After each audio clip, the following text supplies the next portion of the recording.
बोलिए भगवती श्री गंगा की जय। तो अब हम आपको सुनाने जा रहे हैं भगवती गंगा की कथा। हिंदू सनातन परंपरा में भगवती गंगा की महिमा सर्वविदित है। आस्तिक जन इन्हें अशरण शरण्या, मुक्तिदायिनी, परम करुणामयी और तीर्थों की जननी के रूप में जानते हैं। ये त्रिपथगात स्वर्ग लोक, मृत्यु लोक और पाताल लोक को पवित्र करती हुई प्रवाहित होती हैं। विष्णु धर्मोत्तर पुराण में भगवती गंगा को त्रैलोक्य व्यापिनी कहा गया है। पद्म पुराण के अनुसार संगति के इच्छा रखने वाले लोगों को पाप बुद्धि का परित्याग करके लोक माता गंगा जल में स्नान करना चाहिए। वाल्मीकि रामायण के अनुसार गंगा की उत्पत्ति हिमालय की पत्नी मैना से बताई गई है। गंगा उमा से ज्येष्ठ थी। अपने पूर्वजों के उद्धार के लिए भगीरथ ने ब्रह्मा जी की कठोर तपस्या की। ब्रह्मा जी भगीरथ की तपस्या से प्रसन्न होकर भगवती गंगा को पृथ्वी पर भेजने के लिए तैयार हो गए। गंगा को धारण करने के लिए भगीरथ ने अपने तप से शिव जी को संतुष्ट किया। भगवान शंकर ने गंगा जी के वेग को रोकने का उन्हें आश्वासन दिया।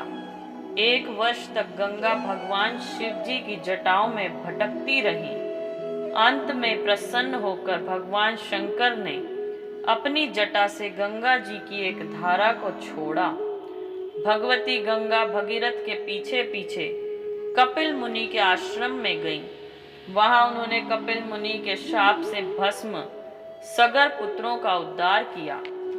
देवी भागवत के अनुसार भगवान विष्णु की 3 पत्नियां थीं, लक्ष्मी, गंगा और सरस्वती। शापवश गंगा और सरस्वती को नदी रूप में पृथ्वी पर आना पड़ा।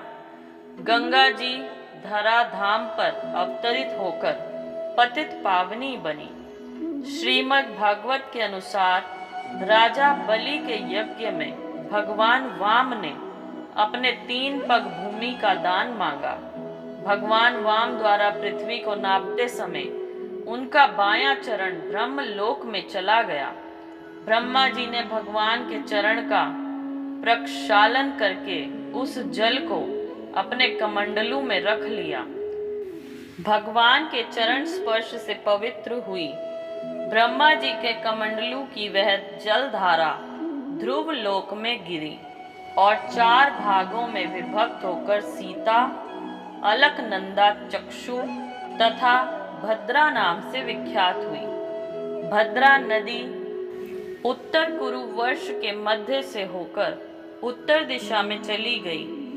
विंध्यगिरि के उत्तर भाग में इन्हें भागीरथी गंगा और दक्षिण भाग में गौतमी गंगा कहते हैं।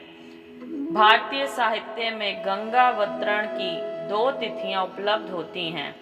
पहली वैशाख शुक्ल पक्ष की तृतीया आदित्य पुराण के अनुसार और दूसरी ज्येष्ठ शुक्ल पक्ष की 10वीं स्कंद पुराण। गंगा दशहरा की यह दूसरी तिथि महाराज भगीरथ से संबंध है। वास्तव में गंगा गोलोक या विष्णु लोक में भगवान श्री हरि की एक स्वरूपा शक्ति हैं। पृथ्वी पर उनके अवतरण के पुराणों में अनेक कारण बताए गए हैं। उनमें परस्पर विभेद है, पर वे चाहे भगीरथी जी के कारण हो या देवताओं के अथवा सरस्वती के, सभी एक दूसरे से संबंध हैं। गंगा जी भारतवर्ष के लिए मात्र एक पवित्र नदी ही नहीं, अपितु मुक्तिदात्री महाशक्ति हैं। गंगा जल शारीरिक और मानसिक कलेशों का पूर्णतः विनाशक है।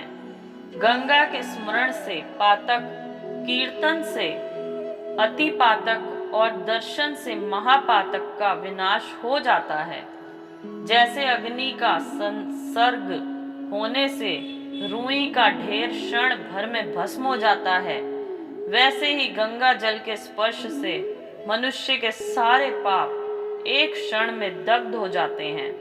जो सैकड़ों योजन दूर से भी गंगा गंगा कहता है, वह सब पापों से मुक्त होकर विष्णु लोक को प्राप्त करता है। भगवती गंगा का उद्गम वस्तुतः जीवों के उद्धार के लिए भगवान के करुणा का अवतरण है। पापी से पापी जीव भी उनका दर्शन, स्पर्श तथा उनके पवित्र जल में स्नान करके शुद्ध हो जाता है। बोलिए गंगा माता की जय। Thank you so much. जय माता।